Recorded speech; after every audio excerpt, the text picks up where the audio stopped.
Baru-baru timbul pula budaya seberang yang duk bising-bising untuk kejut kejiranan bangun sahur. Ini semua tradisi yang patut dihentikan. Tuan-tuan, dalam jam hampir 12 malam di Pekanbaru ni, kita dapati Quran masih lagi berkumandang di surau-surau dan di masjid-masjid. Tadarus bacaan. Kalau tempat kita kan, ramai je yang nak hantar surat layang.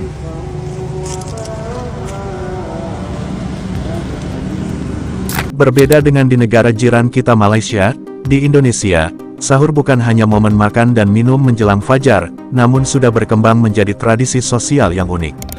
Di beberapa wilayah di Indonesia, ada beberapa cara unik anak muda untuk membangunkan sahur, yaitu dengan menabuh gendang, beduk, bahkan dengan pengeras suara. Namun bagi sebagian rakyat Malaysia, tradisi ini bersifat sia-sia dan mengganggu istirahat warga lainnya, terutama yang tidak menjalankan puasa. Baru-baru timbul pula budaya seberang yang duk bising-bising untuk kejut kejiranan bangun sahur.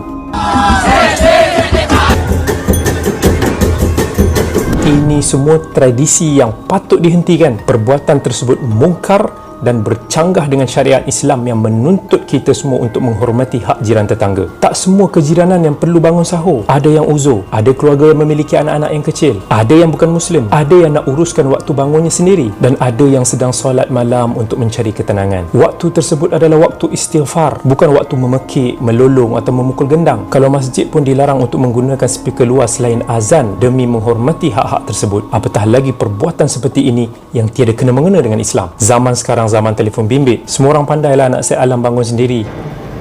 Nah, ini kalau di Indonesia bangunin sahur satu kampung ikut, dan kadang-kadang dari kampung-kampung sebelah pun mereka turun ke kampung-kampung lain dan ya main berbagai macam alat dan lumayan berisik dan kamu otomatis bangun. Nah, kalau di Turki bedanya cukup satu atau dua orang dan hanya bisa main drum saja, jadi tidak bisa main alat-alat lain. Dan orang-orang ini biasanya terdaftar di RT dan RW, dan semua warga di sana dikasih tahu. Hanya orang-orang ini saja dikasih izin untuk main dan bangunin untuk sahur. Dan orang-orang ini biasanya dalam bulan Ramadan sama akhir bulan Ramadan minta uang juga dari warga, itu haknya mereka.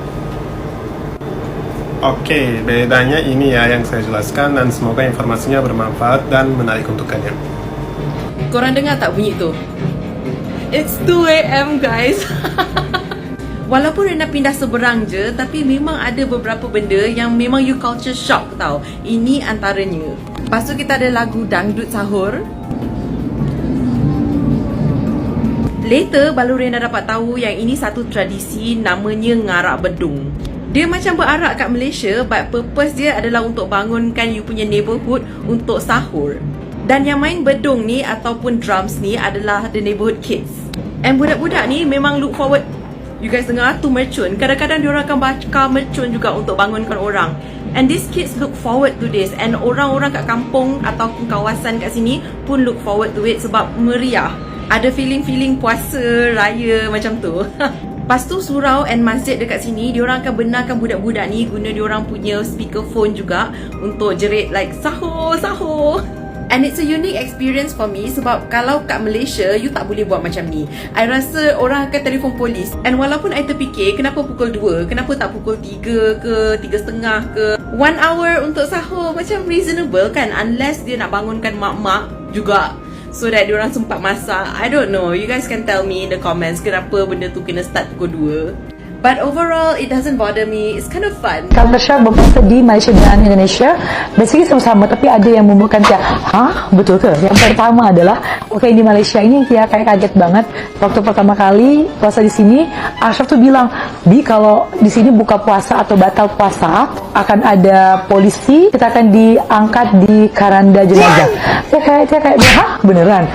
Ah, bohong. Tapi setelah ada berita yang benar-benar, saya baru percaya, wow, se-ekstrim itu ternyata. Di Indonesia nggak kayak sama sekali. Kalau Indonesia tuh lebih kepada kalau mereka tuh makan di siang-siang, ya mungkin ada alasan tertentu, tapi kayak lebih open.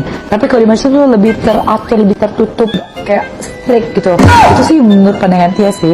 Yang kedua, bazar Ramadan di Malaysia menurut Tia lagi lebih banyak dan juga makanan lebih gede. Di Indonesia ada, Tapi khususnya di Palembang lah ya, gak terlalu banyak seperti yang Tia tinggal di Malaysia. Dan yang ketiga, kalau di tempat tinggal Tia di Palembang, kalau sahur akan ada anak-anak kecil kayak 10 orang, mereka kebangunin sahur pakai gendang, pakai apa-apa aja gitu, kayak ribut banget. Tapi itu kayak meriah, kayak kita akan jadi bangun. Tapi kalau di Malaysia tuh sebenarnya dia berpuasa, gak pernah denger loh. Atau karena Tia tinggal di Kedah ya? Mungkin yang di Perak atau di Kedah atau di Penang gimana? Oke, ada yang terlepas. Kalian boleh komen yang orang Indonesia apa perbedaannya, yang di Malaysia juga apa perbedaan yang Tia miss. Share komen di bawah. Kalau di Uganda biasanya membangunkan sahurnya pakai apa nih Kak? Sehat saya dengar itu membangunkan orang untuk sahur. Aku beneran kaget. Karena aku dengar orang sahur. Dan aku kaget. Karena itu biasanya kalau di Uganda seperti ada orang yang meninggal. Ya, jadi ada suara seperti itu. Dan aku kaget dan langsung keluar dari rumah saya dan langsung tanya orang itu. Kalian kenapa? Siapa yang meninggal? Orang tersebut tertawa. Kenapa mas kamu tanya kayak gitu?